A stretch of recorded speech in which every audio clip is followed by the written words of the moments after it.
I'm very happy to be here, although I'm a little bit embarrassed, but I'm happy to be surrounded by all the new friends. I would say almost sisters rather than friends. Um, just a few things. What brings an Italian photographer to Montenegro, and especially to a very remote canyon? It's a bit of, I think, a mix of destiny and passion. I was here for the River Summit about 2 years ago, and I didn't know about the Komarnica. I never heard of this river, this canyon, this area. I, I attended their presentation, and I felt, that something needed attention and urgency, but it was far away from my normal home range.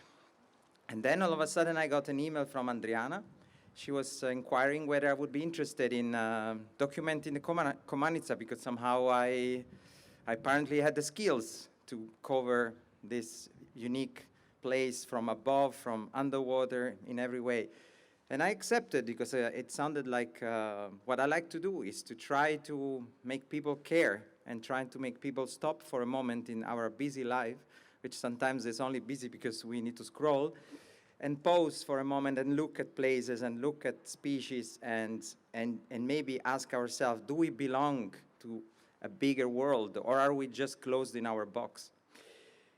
Somebody say that when you go to a canyon, it's like an upside-down mountain, and the summit is at the bottom. So you don't climb up, but you descend. And any path, any journey, it's often more important than the destination. And you learn. It's like a changing process.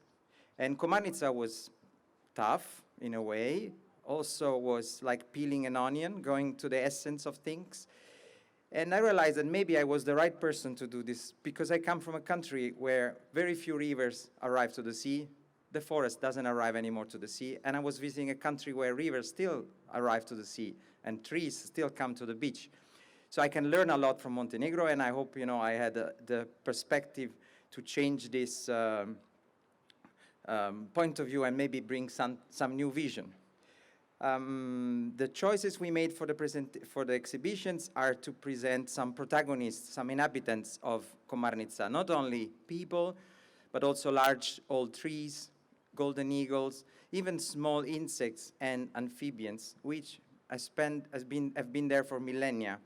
And they will be displayed without even knowing if the hydropower project takes place. So I'm really honored.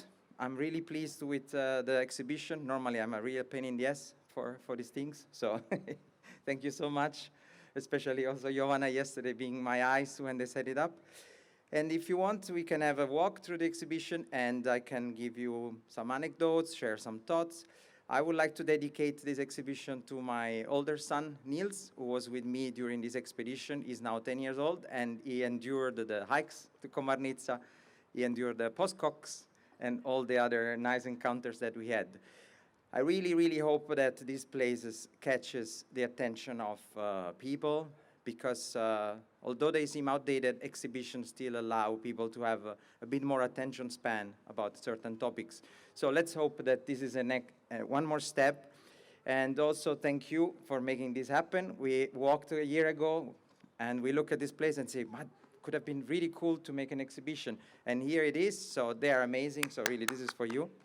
And thank you so much for being here.